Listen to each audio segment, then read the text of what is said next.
At CareFM, you can choose the abortion care that works best for you. With in-person visits in Atlanta, Chicago, and the D.C. area, or medically supported abortion pills by mail in 20 states. Some people feel more comfortable meeting with a provider in person and leaving either no longer pregnant or with pills in hand. Others prefer getting abortion pills by mail. Just fill out a short online form and, if eligible, your medication arrives in a few days in a plain package. When you choose abortion pills, Cara, our text-based abortion companion, is with you every step of the way, offering 24/7 support and answers whenever you need them. However you get care, CareFM will support you every step of the way. Learn more at carefm.org. Hello, I'm Diane Morgan. If you know who I am, you know who I am. If you don't, who cares? I'm here to explain Italian Time, a holiday phenomenon where Italians throw away their clocks and gather for eternity with San Pellegrino. I've been at this party so long that I've eaten 5 courses, hugged someone's grandma twice and been offered a job in the family restaurant. So this holiday season, make sure to bring enough San Pellegrino to last you through the meal, the after meal and the entire goodbye ritual. San Pellegrino, holiday on Italian Time. Mientras los quienes de Villaquién reían y comían, el Grinch desde su guarida su plan definía. Pensó, ¿cómo arruinar sus cenas festivas? Y le vino una idea, de las más retorcidas. Salpicaré sus papitas de verde, con sazón de pepinillo, y con esos feos calcetines verán mi retorcido motivo. Así que si quieres probar lo que el Grinch preparó, ve a McDonald's y verás lo que tramó. El nuevo Grinch Meal, ya, en McDonald's. En McDonald's participantes hasta agotar existencias. Para pa pa pa.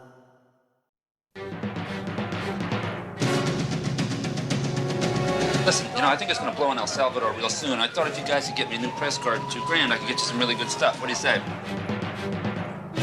Look, this is serious, okay? I need one for old time's sake. You got to give me $500 to go to El Salvador. They kill people here, Boyle. You believe everything you read in the papers? Yeah. Come on, man. You're going to love it here. What? Getting out of here, Boyle. Look, Doc, this is my last chance. If I can get some good combat shots for AP, I can make some money. Whatever you do, okay? Don't get on the ground. They're not just shooting the Indians. They're shooting at us.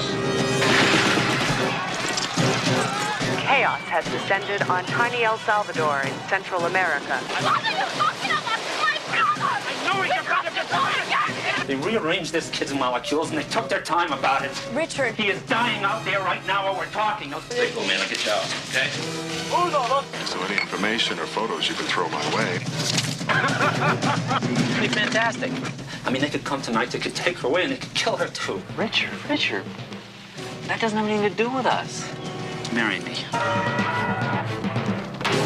It is widely rumored, sir, that you are the head of the death squads terrorizing the countryside and the city. A pathological killer on the right, God knows what on the left, and a gutless middle. Ma'am, these are not combat troops. The ambassador, United States. You gotta get close, Rich, to get the truth. You get too close, you die. You're gonna be in big heaven, man.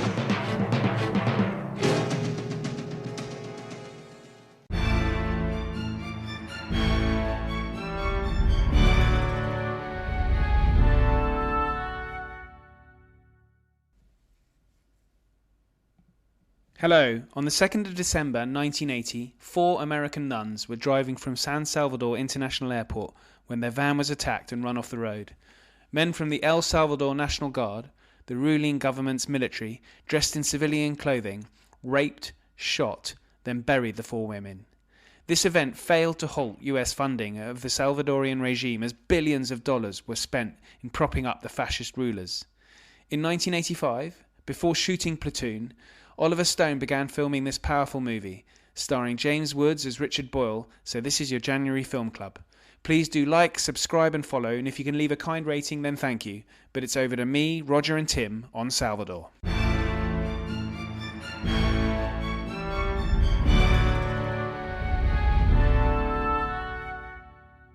Hello and welcome to the Film Club. It is Roger and Tim joining me, Ollie, for our first of 2025. And the film we are talking about today is Salvador, which is not a particularly cheery film, but it is very powerful, I think. It's Oliver Stone. We are rather fans of Oliver Stone, actually, on this podcast. At least Tim and I are. This, I think, is his third film he directed. It is, I think, his first good film that he directed. And he'd come off the back of a film called The Hand, I think it was, where Michael Caine's hand gets severed and then takes. I think he's a writer, isn't he? And the hand takes over his life. So we won't dwell on that film. Interestingly, I have the DVD with the special features, and Jim Belushi said that him and James Woods were making fun of Oliver Stone, saying during the filming, "Oliver, would you like our hand in the shot?" That's good. But so this is. I have to say, I watched this at a very young age, having lived in Central America and having visited in Salvador and having met a lot of Salvadorian refugees. I found this film massively powerful, and I am a huge fan of it, which is why I was so keen to do it. But I know I've been talking for quite a while, so I'll pass over to Roger, who I think is or Tim. Look, pained there. He looked. Did I? No. Okay, we'll hand over to Roger. I was just concentrating. Okay, we'll hand over to Roger there. Who? Hello, everyone. After that opening monologue. Hello, everyone. Yes, hello, everyone. Hello, Tim. Hello, Ollie. Happy New Year to everyone. Yeah. Sorry, listeners. Yeah, shall I go first with my Absolutely. 2 pennies worth? I remember watching this years ago. I mean, not when it came out, I don't think, but probably sometime in the 90s. And it did stick in my mind at the time. It really, really solid, good film. Watching it again as I did last night, I was actually struck. This is a dreadfully dark and a dreadfully serious subject. But what struck me most, I think, from watching the film again last night was actually how funny it is. That dynamic between John Belushi and James Woods. I think particularly John Belushi's character, I think is fantastic. Jim. Funny. Sorry. Jim Belushi's character. Belushi, yes. I'm getting confused with Animal House, with his brother. Two of the most famous Albanians in Hollywood history, by the way. Are they Albanian? Oh, they are, absolutely. And Jim Belushi, sorry, I'm doing it again. Jim Belushi actually got an award, I read. He got an award from the Albanian state for being a prominent Albanian. Yeah. So Jim Belushi's character, really, both of them are absolutely larger than life. I mean, they were described in one review I read as being sort of slightly cartoonish, but I think that's what gives the film a lot of its drive and a lot of its sort of character. It is essentially a character study of those two guys, and they are portrayed as larger than life. James Woods, he one of the, I forgot how many times he said in the film, "I'm an asshole." Like he just kept saying to Ron, "I'm sorry, I'm just an asshole." I mean, and that was the character that came across really, actually very funny. I thought there's some really funny lines in it. Jim Belushi had a great line where he's talking about when they first go to Central America. And he says, he's sort of complaining about it. He says, "Look, there are dogs screwing in the streets." He said, "It's like Baltimore." I laughed out loud at that one. But no, I just thought it was really well done, really well constructed. And something for which the subject matter was so undoubtedly serious and dark. That humour, I thought, actually really carried it along. That between the two characters. So I actually found that.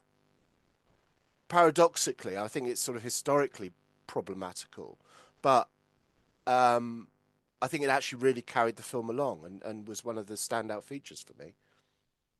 Great. And Tim, so, as I said, we both love Oliver Stone. A lot of people would probably say this should be let's count this as his first film as a director, if you've seen the other. But it sort of is a hallmark for him, because if you know his career, and you know how sensitive he is and how political his films are, I mean, he does tackle serious subject matter. I've always thought that he does these but with a little bit. There's always a little bit of Hollywood, just an inkling of Hollywood sentimentality under some of his work. When it comes in with the way he uses the music, the way he sometimes lingers on scenes, on the horrific scenes. I've always liked this film. I think it's a great film. I think it's an amazing, amazing inverted commas first film. Let's just put that out there. And it's even more of a feat considering he did this back to back with Platoon, which both films came out in the same year. And like Coppola in the 70s, he was competing with himself at the Oscars. So overall, with both films, he had loads of nominations. This didn't win anything. Platoon obviously won a lot. 2 nominations, though, right? It had 2 nominations, film and screenplay. One for James Woods. Screenplay. Actor and screenplay, sorry. Yeah, actor and screenplay. I agree with Roger about I mean, it is, I think the humor, the device of the humor really was to make the shocking scenes all the more shocking. You know, the innocence of these two, you want to call them losers, I mean, because they kind of are. And, you know, driving, drinking, smoking, everything's kind of laughing. And then that's when you know, it's always the juxtaposition of when the horror hits. I love Jim Belushi. He was a bit of the character's a bit of a spare part in this. There's no kind of plot device for him as such. To the point where I remember the very first time I watched it, I thought, oh God, what's he? He's just. I would be so angry with James Woods. I mean, he is angry with him, but he's sort of like slightly. It dilutes as it goes through the film, but I would be as angry as he is in the restaurant scene at the beginning, where he's, I mean, properly pissed off that he's there, and he just keeps getting into really bad situations, which is understandable. But I think the opening, before we get to Central America, there is a little bit of evidence that it's slightly 80s acting, in my opinion, with the dog, the dead dog, when he's really upset about his dog. It's a little bit, for me, you can tell this film was made in the 80s. But then when it gets when it gets very serious, it really does get very serious. And I think it's quite a feat for the scale of the film, because I do believe it was shot in Mexico. It was. I think he wanted to shoot in Salvador, but don't think that would have been a viable. There's some funny stuff about this that we should talk about now, about the filming, because you've mentioned it. And, okay. And also, I do think the funny line where he goes to the dog pound and says, where his dog Bagel, where's Bagel? Oh, we had to put him to sleep. Well, when is he going to wake up? Yeah, when he's going to wake up. Yeah. But anyway, yes, so they filmed it. And Ollie, there was another line there where he said, "It's the most significant relationship of my life. She lasted longer than my marriage." Yeah. Yes. At Carafilm, you can choose the abortion care that works best for you. With in-person visits in Atlanta, Chicago, and the D.C. area, or medically supported abortion pills by mail in 20 states. Some people feel more comfortable meeting with a provider in person and leaving either no longer pregnant or with pills in hand. Others prefer getting abortion pills by mail. Just fill out a short online form, and if eligible, your medication arrives in a few days in a plain package. When you choose abortion pills, Cara, our text-based abortion companion, is with you every step of the way, offering 24/7 support and answers whenever you need them. However you get care, Carafilm will support you every step of the way. Learn more at carafilm.org. I know, it's brilliant. You kind of think it's going to be a buddy comedy, which I guess in a sense it is, but you're right. I know what you mean. And actually, reading and watching a number of interviews, that was filmed at the end after they'd done everything. That was the last bit they filmed. They were just going for the humor. They were really going for the humor. Oliver Stone said, "A word of advice: don't do that. Do the last bit of the film earlier." Which that's one for you there, Tim. I don't know why he said that, but it works. It works well, I think. Yeah, I think so. I think it was due to money. They'd run out of money, and they needed the beginning, and they didn't have any money to shoot. And so James Woods was saying that they were being delivered $100 bills in suitcases, Oh, really? Wow. Right at the end, because they didn't know where the money was coming from. But he said, but it's okay. I mean, it's better than not being paid. But also, so they had this technical advisor who was a colonel in the army, and Oliver Stone had sent him down to sort of sort out, places to shoot and stuff like that. And the guerrillas, they kind of thought they had the guerrillas on their side, because just to remind listeners, the Salvadorian Civil War lasted from 1979 to 1992, and it was particularly brutal. And something like 50,000 approximately. No one really knows the number, but number of human rights departments think around 50,000 people disappeared, so no bodies found, and around the same number known dead. So it's and if such a small country, size of Wales, I think. So that just gives you an indication of the levels of violence there. And their technical advisor was abducted by a splinter guerrilla group and had a nail gun fired through his head on a tennis court and was left strung up on the tennis court. And Oliver Stone said to James Woods, you know what you should do is you should go down to Salvador with Richard Boyle, who's the journalist who James Woods is playing. Go down there, go and see what it's like. And James Woods is a bit of likes everything in order. And it's interviewed, and he's hilarious. He says, Oliver, our technical advisor's just been shot, killed, murdered, and left on a tennis court. Thanks, but no thanks. I'm not going to Salvador. There are loads of stories like this about the shoot. It's fascinating, actually. They had, so if you look on Wikipedia, it says $4.5 million budget. But the budget, the money was held in a Mexican bank account to pay for the shoot. It's 85, it was shot. The Mexican economy devalued whilst it was there. So that 4.5 million became 2 million. Yeah. So it wasn't a smooth shoot. I think some of the crew and the cast didn't get along very well either. I think it's because it was quite brutal. Yes, and I think that the Mexican crew were all on strike when they weren't working because of strict reunion laws in Mexico at the time. So yes, it was very difficult to shoot, but it's an extraordinary time. And this Richard Boyle character seems every bit as crazy as James Woods played him. So one is tempted to think that James Woods is overacting, but apparently they were sort of slightly exaggerated, weren't they? Yeah, that's what I. Well, I don't know. I've seen a number of interviews with Richard Boyle. The guy's he's a lunatic. He's an absolute lunatic. Yeah, I think anything. James Woods toned it down a bit. Oh, really? That's interesting. Wow. Because James Woods, I always thought the larger-than-life portrayal that Roger mentioned was kind of like a deliberate exaggeration for both the leads. I mean, yeah, and in fact. The thing is that you can see the start of James. I mean, it wasn't the start of his career, but you can see that James Woods took this sort of trait through the rest of his. I mean, when he is in the film, he does tend to. I don't want to say overact, but he uses lots of big gestures in a conversation. His arms are all, he's like doing a lot of pointing and moving both hands at the same time, pointing there, and he's gesticulating, but he's not yelling, shouting.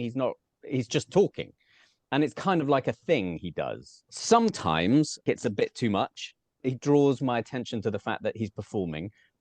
But I think he's excellent. He's not unrealistic. He's charismatic, I think. He's not a likable character in this. Sometimes I really don't like him. He's an asshole. He's an asshole.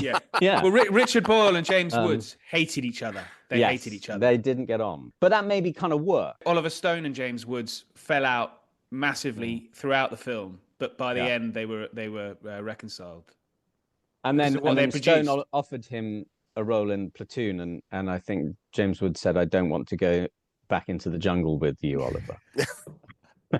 And I have a lot of sympathy for him. Yeah. What's interesting about the fact that they didn't get along kind of enhances the relationship, because you do sometimes wonder what was maybe slightly improvised and what wasn't. When, for example, James Woods says, "You get a yakking in my ear all the time," and that's actually very real. That I wonder how genuine that was. There were a number of improvised scenes. So you can tell I'm slightly Yes. obsessed by this film. I am. And The confession was improvised, I believe. yes, and apparently got him the nomination for the Oscar. But also... That's a great scene. That was a fabulous scene. It's genius. Yeah. There was improvisation right at the end of the scene where he's at the Guatemalan border. Yes, great. Another great scene. Yeah, and we could talk about the Hollywoodization slightly. Oliver Stone wanted all the film to have been taken, so no photographs left. And it was was James Wood's idea to have the prop guy put a roll of film in his heel of his boot to go ta-da at the end. And that was the last shot they had. The sun was going down. They'd run out of money, and so he couldn't reshoot. And Oliver Stone was like, "You motherfucker! You're such a Hollywood actor. You ruined the end of my film." But he kept it in. So, what was I saying? I forgot what I was going to say. The improvisation, I think there was Oliver Stone. James Woods talks about being insulted by Oliver Stone and him using the insults from Oliver Stone throughout the film at other people. This doesn't sound unlike Oliver Stone. Quite a few actors, I think, down the line have said, he's an awful person. Others work with him regularly. Sean Penn in a film called U-Turn, which is kind of like a silly thriller. I mean, still, it's quite a nasty thriller, but Sean Penn said he would never... He was horrible. He's used something a lot worse than horrible, and would never work with him again. But some directors have these methods. Are you like that with your staff? Your staff, actors? I'm my staff. Yeah, I'm the nicest person you'll ever meet on a film set. I've been directed by Tim Roger, and I can confirm he was very nice. Good. I'm not surprised. I was about to say, if you cast it well, you don't need to coax anything out of them. That's my. But then, I mean, another obvious point, Tim, and I know this is your line rather than mine, but surely that degree of sort of, when you've got to clash with an actor, that can be the grit in the oyster sometimes, can't it? It depends on the circumstances, but also depends on your point of view, time. I think if you watch a great piece of theatre with amazing actors and amazing performances, who are living with each other day in and day out. It's just good acting. I think there are so many examples in film where there's a great, one that springs to mind is the Alien scene where the creature comes out of John Hurt. I don't think there was any conflict between them, anything artificial that needed to be created. I just think it was brilliant acting. I don't know. I think it's an opinion of the director, maybe, that he feels like he needs to do this. But I think if Oliver Stone didn't do this, I still think this would have been a great performances from them. Yeah. I just think it's something that it's a bit like method directing, the equivalent of method acting. It's what you feel you need to do. If you don't believe it, then you don't think an audience is going to believe it. So I think that, it's just a way of working. There's a very good documentary about the making of it, and I can't find it on YouTube. It's only on the DVD. Yes, Into the Valley of Death. Yeah, and you see them shooting the film in that. I don't know if that's the method way, but it's sort of guerrilla shooting in that they are climbing over bodies whilst they're filming. And it is there's loads of people in the way, and they're bumping into actors and stuff like that, and it just seems really raw. But when it's shot, the way it's shot on camera, I don't know how he made it look so almost choreographed in a way, polished. Yeah. So it's almost Gonzo filmmaking. I don't know if that's editing genius or directing or both, direction and editing. And we should mention Robert Richardson, who's superstar cinematographer, who did this. He did quite a few of Oliver Stone films, and Oliver Stone would put him through the wars. There's quite a famous, relatively famous example in Natural Born Killers where Robert Richardson was injured in I don't know if you've seen the film, but there's a massive raid in the prison, and they were real. Oliver Stone's great method is that this was real stuff with killers and people that he was using. And Robert Richardson just running with the camera, slammed into the bars, and properly, and I think he broke his nose actually. I find that scene so frightening when the rioters are charging at Tommy Lee Jones. Yeah. Oh my God! Yeah, brilliant. And of course, it's all kind of choreographed in inverted commas. That's kind of the opposite. It's made to look properly messy. Whereas, this isn't quite as manic, this film. I think it's, some of the I want to say battle, like the end with the charge of the horses, and which apparently Oliver Stone paid for himself because the budget didn't have enough. They didn't have enough in the pockets. It's not as manic a film as you would potentially think when these two sides confront each other. But there is a sense of chaos, like with Woods and the wonderful John Savage. I have to mention John Savage. When they're getting those shots at the end, it's quite suspenseful, especially with James Woods' wonderful reactions of every time John Savage makes a move. He's like, "Where are you going?" And then he starts, and then he goes, and then there's one bit where he just rolls his eyes, which I think was very good. I just to come in on that, Tim. That's one of the aspects that I sort of jumped out at me. Is that it as a sort of recreation of that world of the hard drinking, hard living photojournalist. And I suppose this is really what struck me again is that this is pretty much, I suppose, it's very much the fag end of the golden age of photojournalism. They actually name check Robert Capa in the film, which I thought was interesting. So they're obviously bringing out that element, and the character of Cassidy, as you mentioned, John Savage, that the character of Cassidy was invented, right? It was not sort of historical in that sense, was not a real character, but he was invented, and I think to a large degree to enable them to bring out that strand of the narrative much more effectively of the photojournalists. And there's a great line where he says, you've got to get close enough to get the shot, but not too close that you get killed. And again, of course, you look back at Robert Capa. Robert Capa died in Indochina, covering the French Indochina War back in 54, 55. He transgressed against that very rule. So, but this is then, supposedly kind of 30 years on, whatever it is. So it's very much the sort of fag end of that, and you can see that, and they play up to it. So even James Woods' character, he talks about, he was in Cambodia, he's been in Nam, he's been covering all of these conflicts, and then here he is. He's just to a large extent, he's an adrenaline junkie, and he's just pitched up in El Salvador, which is just the latest staging post in this ongoing, Cold War confrontation by proxy. And there he is, sort of looking for thrills. Essentially, he said, get me out to the guerrillas, get me out here, get me out there. Pulling every string he can to get close to the action, so he can get some sort of shot that he can then, sell on the photographic market. So I thought, that strand of it, I thought was really, really interesting, because it is the fag end of it, and all those great names, Cartier-Bresson and Capa and so on, they're all long gone, and then you've got these guys who are basically, portrayed as drinking, drugs, shagging, and living this hard life that you almost can't imagine they're going to survive for long, because it's so risky. Yeah, and it's properly. I mean, they properly go for it though, with the even the the little detail, because you think they didn't need to have a little section where she brings over a bottle of Bushmills and then puts on there, and he's like, "Thank you so much," and embraces her, and it's like their blood. Yeah, it's like this is the most absolutely so accentuated that these guys are. I mean, from the very beginning, in the car and probably before the car, actually. I mean, in his apartment. I mean, the apartment is like horrific. It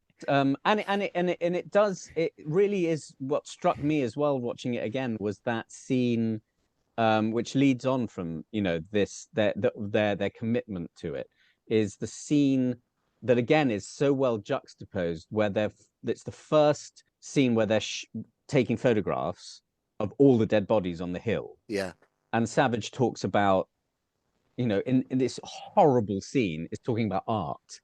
Yeah. Yeah, well, that's when he mentions Capa, isn't it? Yes. And and you're just watching this going, you're so numb to this. Yes, exactly. Uh, It's just a vehicle for another shot. Is Yeah. what it is. And yet he's talking about, you've got to understand, why they died. Where's the emotion? And yet he's not feeling any emotion himself. No, completely. Weird. Yeah. Yeah. The other thing I think we should mention a bit is the ambassador in El Salvador, Michael Mahoney. I think the actor is Michael Murphy. Sorry. He plays, although he's not named as such in the film, he plays Robert E. White, who is the Thomas Kelly. Michael Murphy plays someone called Thomas Kelly. He's based on Robert E. White. Robert E. White was the US ambassador. He had been ambassador in Paraguay. He had a long-term diplomat throughout Latin America. And he is fascinating. Oliver Stone wanted to use his real name in the film. Robert E. White looked at all the drug taking, the boozing, the whoring, and thought, not sure that's what American diplomats should be associated with. But it's very interesting. I've read a few articles that he's written about this and interviews, and he was, I think it's fair to say, a Democrat or sympathetic to the Democratic Party right at a time when Reagan is elected, and you see that in the film. But he is damning on the US involvement throughout many of these countries in Latin America. And it's interesting because you see them making the same mistakes. And it subsequently turned out there were a number of combat troops on the ground in Salvador fighting with the government. But they're making the same mistakes they did in Vietnam. Okay, they didn't invest as many troops. But why are they getting so obsessed about tiny countries like El Salvador? Which is another great scene where actually James Woods, I think, excels in a speech with the CIA guy and the army in the country club. He basically finally says what we're all thinking. What do you want, another Vietnam? You got to think about the people. It's actually that was kind of like poignant, I thought, which was nice because it finally brings out the humanity in this character where you think, you've been so annoying for a long time. Yes, you're funny, and we're following your plight, and of course we care about your girlfriend and all of this. And he shows he does care about her. He's desperate to get her out. Yeah, absolutely. Yeah, he does. Yeah. Just gets a lot of sidetrack, like he says in the confession. It's like, I want to be a better person. But I can sometimes have a drink. Yeah, take a hit of a joint occasionally. It's like, well, okay, you are human. That makes you very human, of course. But yeah, it's interesting to mention the US involvement, I suppose, because it kind of hangs over the film. And I don't know whether we want to do that now or when we talk about scenes, because there's some very powerful scenes in this. One in particular that I kind of stayed with me and still does. It's an awful scene that. But should we do the scenes? Because we're getting on to 25 to 10, 35 minutes in. Yeah. Roger has to go. He's a busy guy. I was going to say, I think with just a quick line on the US involvement, just to cover that, because I think it's broader than when we talk about the scenes later on. It's an interesting one. That it's that sort of insanity of the Cold War that draws the US, and you see it in Vietnam as well, because the South Vietnamese government was really quite odious, and they align themselves obviously with that. And it's kind of that you align yourself with the devil to keep out Beelzebub, and that sort of sums up the American position in all these things. And then what is remarkable, as you say, Ollie, is that they end up doing the same thing in Central America, aligning with essentially fascists. The guy that's presented, the leader of the death squads. They were fascists. I mean, they're fascists. They are fascists. Absolutely. Yeah. They had death squads. Yeah. No, but you're aligning with that. Because they're not communists. Yeah, to keep out the communists, which you see as the great evil and domino theory and all of that. And of course, was it better dead than red? Yeah, that's that mentality. And as you said, what's remarkable is that they go and do it again in El Salvador, after having surely having their fingers burnt in Southeast Asia. So, but it's kind of the product of the times. Then you look now at what had been a spate of sort of liberal intervention across the world in post Cold War world, and it's no less successful. It's just it's just as disruptive. It's just as catastrophic. So it's just historically, it's just one of those elements of the Cold War, and it's it's actually provides a sort of fascinating sort of moral prism to in this film to sort of look at the whole morality of that, and I think he brings it out in that speech really, really well. And I think it's so powerful that it's so incredible to me that Oliver Stone made a film like this, and so at least Hollywood and people in America got to see this. And I think it's something that the Ambassador White had said, is that without this film, a lot of people in America wouldn't even know about Salvador. And it's weird. It was actually not particularly successful. No. I think it must have been successful in the DVD and post release. Yeah. Yes, I think so. Yeah. I don't think it did very well in the theaters. No. No. James Woods said there was no premiere. He went to see it in the cinema, and he said a Salvadorian refugee came up to him, and hugged him and said thank you. Wow. Yeah. Wow. He said it's one of his his films he's most proud to have been involved in. Hello, Ollie here. Please forgive my interruption, but I wanted to let you know that at Aspects of History, we produce a digital magazine featuring articles, interviews, short stories and book reviews of the best historical writing available. Authors featured including Ben Macintyre, Lucy Worsley, Andrew Roberts and plenty more. An annual subscription is available for only $9.99, that's pounds or dollars. Yep, you heard that right. That's 6 issues for under £10 or dollars. Head over to aspectsofhistory.com to subscribe, where you can also gift subscriptions. Now back to the show. Right, so let's do our best scenes then. So these are best scenes, and I'd listed out a few. The arrival in El Salvador. So they're drinking, they're taking pills, they're getting stoned, and then they're driving past a soldier who's burning, and you can see his femur bone, and then we're in as students with glasses are getting shot in their head and strung up on tanks. Welcome to El Salvador. And then I think the embassy party during the American elections, funny when he gives the journalist, Dr. Rock gives the journalist acid. It's brilliant. Yes. Stunning journalist. Yeah. But very much criticizing the sort of CNN approach to journalism. Yeah.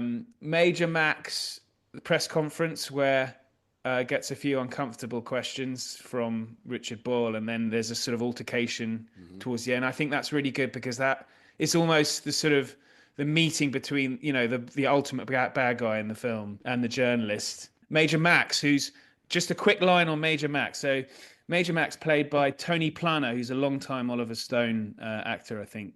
Tim, I'm using up all your lines. He's in JFK. This is communist propaganda. Yes.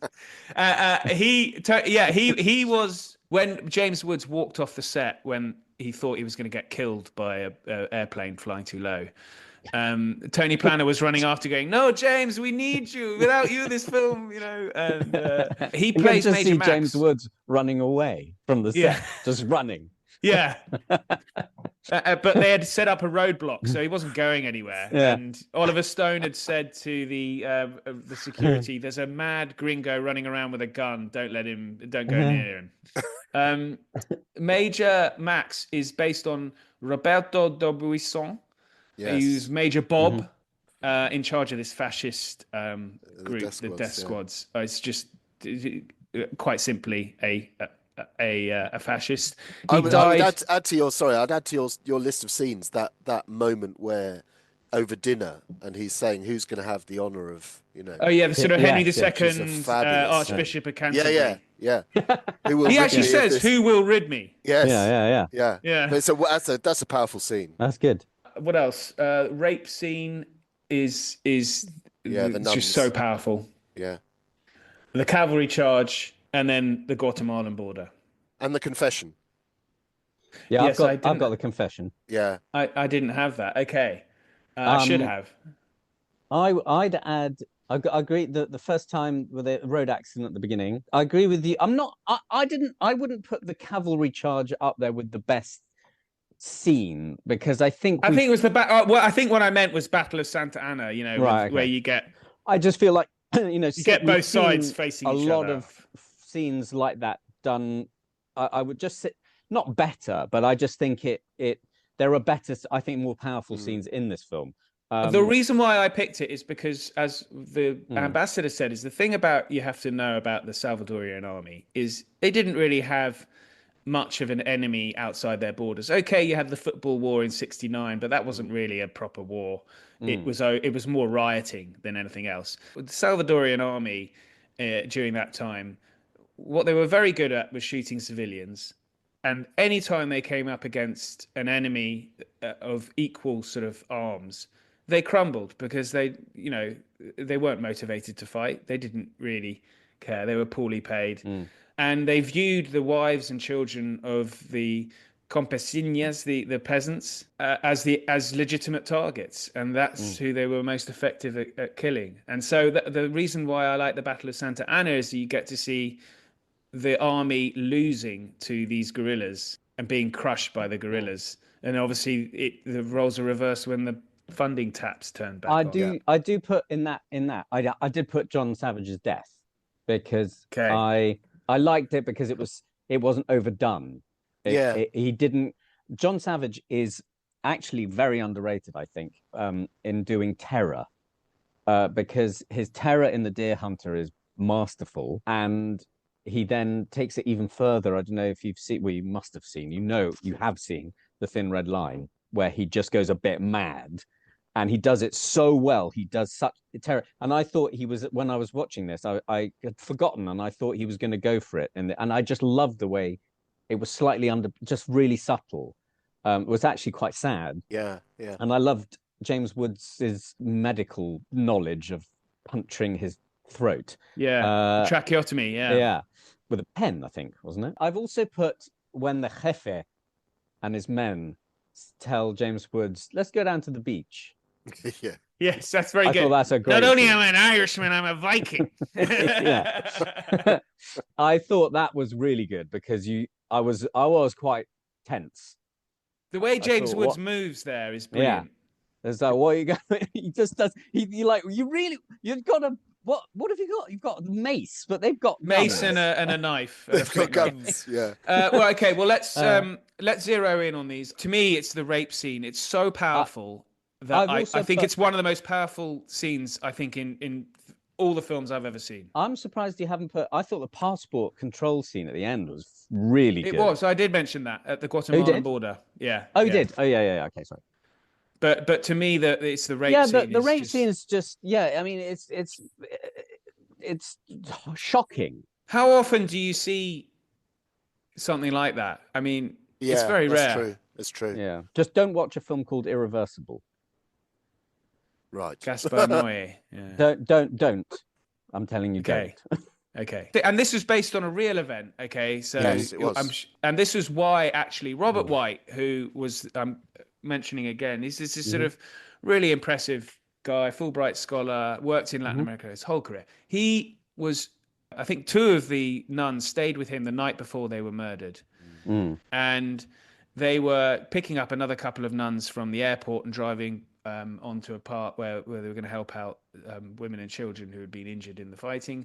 The government, there were all sorts of ridiculous charges, and this is what, or accusations. Like, for example, Jean Kirkpatrick, who's this rather malevolent advisor to Ronald Reagan during the 80s. She took the side of the Argentine junta during the Falklands War. She thought that, it didn't really matter if you went around with your death squads murdering women and children. Because you might be an evil fascist, but you are evil fascist.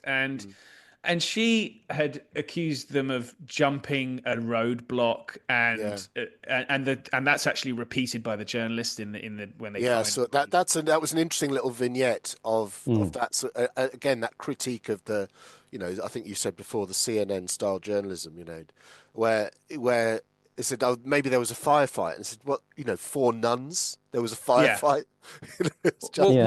Robert White was asked by his superior, Alexander Haig, to write a report, basically, whitewashing what happened.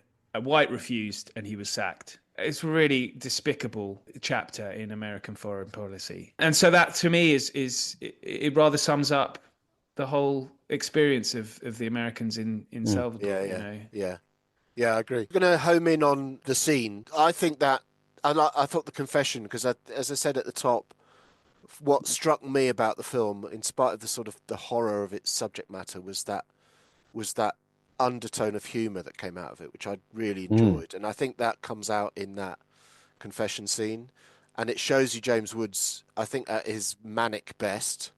You know, with a camera close up, and you can see actually it doesn't cut, does it? No, it doesn't cut. Exactly. Just stays on it. Yeah. So that and again, and the sort of passion as well. You know, the character is passionate about his girlfriend. He's wanting to, as you said, he means that. It's not just a, you know, she's not just a shag. He loves her and he wants to do everything possible to get her out. To the extent that he will confess and he will then go and, you know, participate in mass. So for me, that's my scene, I think.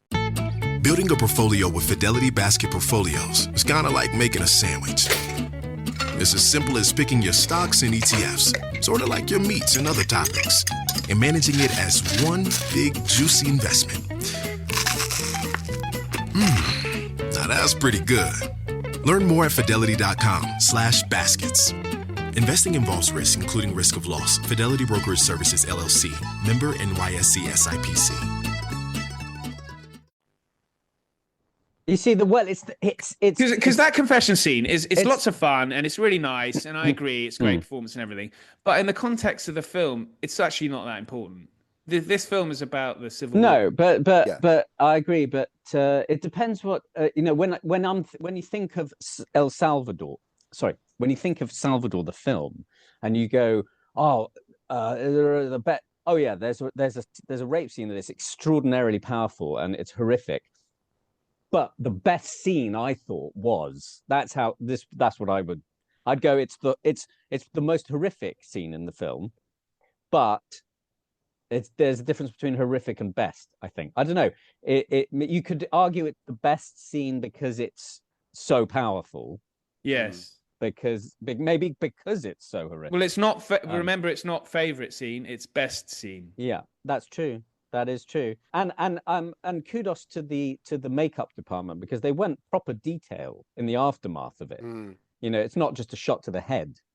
Yeah. You know, it's actually, I mean, that would probably be construed as quite accurate. I don't think I should have the casting vote. Consider the confession scene just more springing to mind as a fake, but I wouldn't choose either as my best scene. So maybe I shouldn't have the casting vote. What is your best scene? Mine is the border, the Guatemalan border. Yeah, I just thought, because I thought Woods was amazing. Yeah. Like when they take the film out, his shift is brilliant. Yeah. There's so much. Oh, I'm so sorry. You know, I'm better. And then when that kicks him off to the point where I don't think he gives a shit. And then I thought, and I'm taking into account also, by the way, when they go into the bus.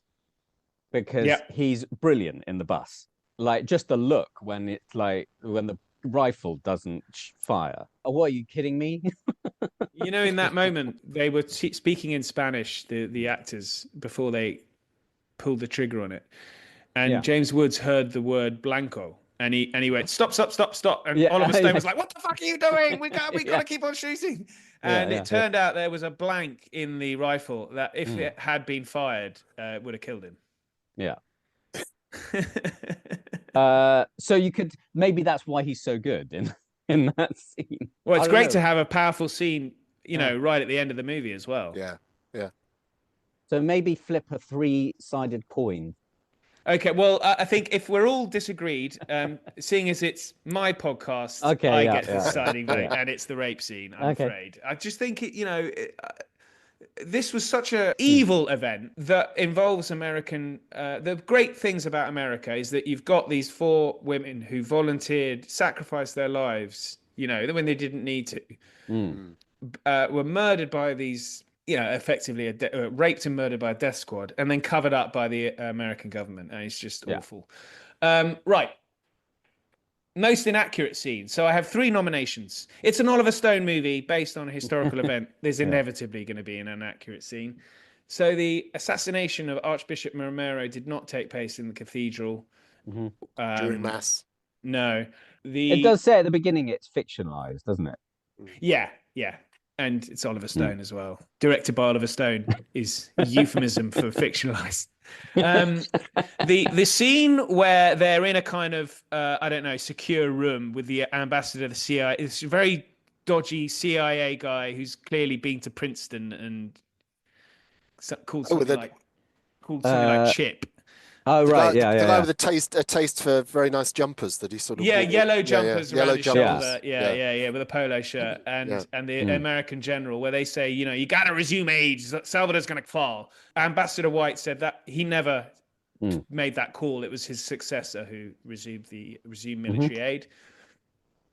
And then finally, the guerrillas. Now, this is interesting. Oliver Stone says that there were rumors that the guerrillas were shooting soldiers in the back of the head, after they had captured them. He says that he's seen no evidence. And he said if he was to make the film again, he would remove that scene. And James Woods had said, I think that's what makes this film interesting, because it does show the nuance of the fact that both sides were doing the same thing. Yeah. They were, I think it's inevitable in a civil war that stuff like that happens. But I think the percentage is of losses was something like 85 to 90% were as a result of government forces. Deaths. And without it, you wouldn't have the film line, the important film line. Yeah. That makes you just as bad as they are, or no, that makes you just as doesn't make you any better than them or something. Like that needs to be in the script. I agree. So they need that. I agree. It shows us a little bit more of a grown-up film as well. Yes, I agree. Yeah. But if push came to shove, I think I'd probably go with the assassination of Archbishop Romero as the most inaccurate. It's powerful. It's a powerful scene actually. Because it is. It's a great scene. I remember I didn't see it coming. I mean, there's a sort of inkling when the guys are hanging about and you see the guns and you're like, are they going to... I thought maybe they were going to open fire on the crowd or something. Moving on to best performance, well, it's got to be James Woods. Has to be. James Woods is brilliant. Can I give a mention to the car? I thought the car was great. It was brilliant. I do love a Mustang anyway, but it started off seemingly on its last legs. And it just got worse throughout the movie. And to be fair, it was there all the way through. And it limps back to California at the end. I thought the car needs an honourable mention. Okay, well, I mean, it's James obvious. Woods it is. It kind of carries the film, really, I suppose, doesn't it, as well? Has James Woods ever been better? He got nominated for a film in the mid-90s where he played a white supremacist in the Deep South. Yeah, but I don't think... he took this persona and it stayed with him a bit, the whole... Yeah, he said. The sort of manic nature. He was very good in Casino. Yes. But it was still a bit of a James Woods performance. And I don't know if I've ever seen him lose himself completely where you think, wow, I didn't... I loved him in The Hard Way with Michael J. Fox. He really took his persona into that one. Not if you drag me naked through a field of broken glass. He's very good in Nixon. Yeah. Ghosts of Mississippi. We've got to remember he was in, well, that was just before this. He was in Once Upon a Time in America. Oh, of course. He's excellent in that. In that film that went on... Oh, and Videodrome. Yes, David Cronenberg film. But no, I think this would probably be his peak performance-wise. Yeah, I'm a big fan of his. I think. No, I agree. It is a great performance. He does carry this film. It's brilliant performance. Thoughts with him because he's lost his home. Yeah. Yes. As have a lot of Hollywood actors. Very. Well, and a lot of civilians as well. A lot of people. A lot of non-actors. Yeah. More importantly. Supporting. I would like to mention Elpidia Carrillo. His girlfriend, so James Woods' girlfriend, who was great. He was in Predator, wasn't Predator. she? Yeah. That's where I saw her from. Yes, I know. Yeah. She's very good in this. I think she's really natural. The fear is genuine. It's her struggle is genuine. When she has a bit of a meltdown, I thought it was really good. It's heartbreaking at the end, which I think that's another really important scene, which I probably should have mentioned, is that it did show there were, I think, nearly a million refugees from the Civil War. I mean, I work with a number in Belize in Central America. Over a 12-year Civil War, I think Robert White says, he's very interesting on this. He says the US government put in $6 billion in funding the military government, which caused 100,000 deaths and 1 million refugees. And the result of the Civil War was that the rebels ultimately got into government, and they wanted peace within 2 years of the Civil War beginning, and the government refused to negotiate them. And he said, well, how is that in Americans' national interest? It's just madness. And so many of those million refugees ended up in America. Anyway, okay, let's go with her then, because I think she's the plight of the Salvadorian refugee. It's a rather emotional one, but should be. Jim Belushi's good, but it's sort of like, I just felt it was a little bit by the numbers for him, but he's actually a really good actor. I think if you've seen him in there's actually a really good 80s film called About K9? Last Night. No, not K9. K9's fun, but there's a film called About Last Night with Rob Lowe and Demi Moore and Jim Belushi, and it's based on a David Mamet play called Sexual Perversity in Chicago, which is an unfortunate name, but it's a very good play, great play. And Belushi David Mamet's a proper writer of dialogue, and Jim Belushi is brilliant in the film. So I just feel sometimes this was a little bit of a letdown for him in terms of potential for his character, because he kind of pops up and does some humorous things and then gets a bit scared and then kind of leaves. And as you said, he doesn't really carry much in terms of the narrative of the film along. No. He's kind of an amusing, which I don't think is his fault. It's just the way the character is written. Not at all. He's very good in Red Heat. Red Heat as well, we should mention, with Arnie Schwarzenegger. Yeah, it's very good. Yeah, that's a crazy film. But yes, so nothing against this performance. Okay. But just... Right. Well, moving along, we've made our decision, Tim. That's enough of that. Shut up. Right. So I think we're down to what if Tarantino had made it. I like this category. It's a little bit challenging sometimes. I don't know if he could have made it, because Oliver Stone's a lunatic filmmaker, or at least certainly was in this. I'm sure he's chilled out now, but I mean, you've chosen the ultimate, because Oliver Stone basically made a Tarantino script. Yes, he did. And that didn't go down well at all with Tarantino. He said, I only want a story credit. I don't want to have a screenplay credit. Now, I thought Natural Born Killers was actually a good film. I've read the script that Tarantino wrote, because you can get it, and it's very good. It's one of his one of his earliest, but one of his most grown-up scripts. It's actually a very insightful look into the way the media twist things and make things for ratings, and how it distorts. It's actually very, very good. And Oliver Stone took that and just kind of blew it up. Kind of ties into if Tarantino were to make this, but Oliver Stone made Mickey and Mallory, the Woody Harrelson and the two serial killers, the leads, whereas in Tarantino's original, Robert Downey Jr.'s character, the news reader, the journalist, was the lead character. So I don't know. You could argue that in this, would Tarantino have taken some of the focus away from James Woods' character and made it a little bit broader, a bit like Inglourious Bastard? Would he have done things from different and more episodic? Probably more episodic. Maybe non-chronological could have happened. I don't know about, he would probably have made it slightly more of a, there'd be a revenge aspect to it.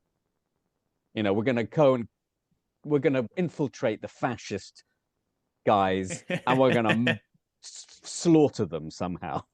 Yes, the sort of alternate history as well. Maybe. Yes, maybe. So you think he would have played faster and looser with the history? Probably that, and I think he would have made it a bit more of a man on a mission film. Yeah. Okay. That's my opinion. Well, you're very good on these because it's like idle speculation. Normally, it's when we have a filmmaker who maybe isn't as distinguished as Oliver Stone. It's Basically, what I just said was that he would have made Inglourious Basterds. Exactly. All right, well, let's go with legacy then, because I think this has got a really powerful legacy. Now, I don't know how many listeners have actually seen this film, but if you haven't, I really recommend it. No, it's a great film. It really it reminded me watching it again. It's a really good. It's 2 hours, which these days is a blink of an eye for a film, and it's well worth your time, isn't it? And it teaches you a bit of history. It's entertaining in the literal sense, and amusing for all those reasons that we mentioned, and serious and brilliantly done. James Woods is brilliant. All that we've talked about. It really is. It's a brilliant film. Well worth the time. Well, I think we'd give it a because it's poor theatrical showing. It loses a point for that, but I think 4 out of 5 legacy rating. And one thing I just want to, I mean, it is a horrible story, the Salvadorian Civil War, but one happy ending is that Major Max, who is based on Major Bob, died horrifically from a painful throat cancer. So there's a nice happy ending for us all there. Okay. Well, hooray! Thank you for that. I think that's about the only nice thing one can say about that, the horrors of the Salvadorian Civil War. I'll put a few links in the show notes for listeners if they want to find out a little bit more. I'll put in an obituary for Robert E. White, the ambassador, who seems like a wonderful man. And just wondering if there's... next film. Now, we did talk about The Third Man. Do we want to do The Third Man? Well, Roger got to do Apocalypse Now. You got to do this. So I think let's do The Third Man. Third Man it is. Next film will be The Third Man. Post-war, it's kind of... Yeah, I do love a zither. Great. And it's Roger's area of expertise. It's back in my bailiwick. Well, this one had fascists, Roger. Had fascists, yeah. Had death squads. Everybody's happy. Yeah. Okay, good stuff. All right, listeners, thanks very much for indulging us, or indulging me certainly for this film. But we're probably back on the straight and narrow with The Third Man for the next film.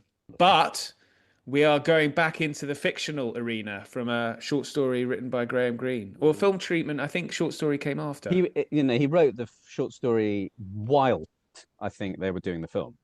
Right. Great. Okay, good stuff. Thanks everyone. Thanks Roger. Thanks Tim. Thanks, Ollie. Thanks, Ollie. Cheers. Thank you so much for listening. Please do check the movie out if you haven't seen it, and links are in the show notes. But until then, thank you and good night.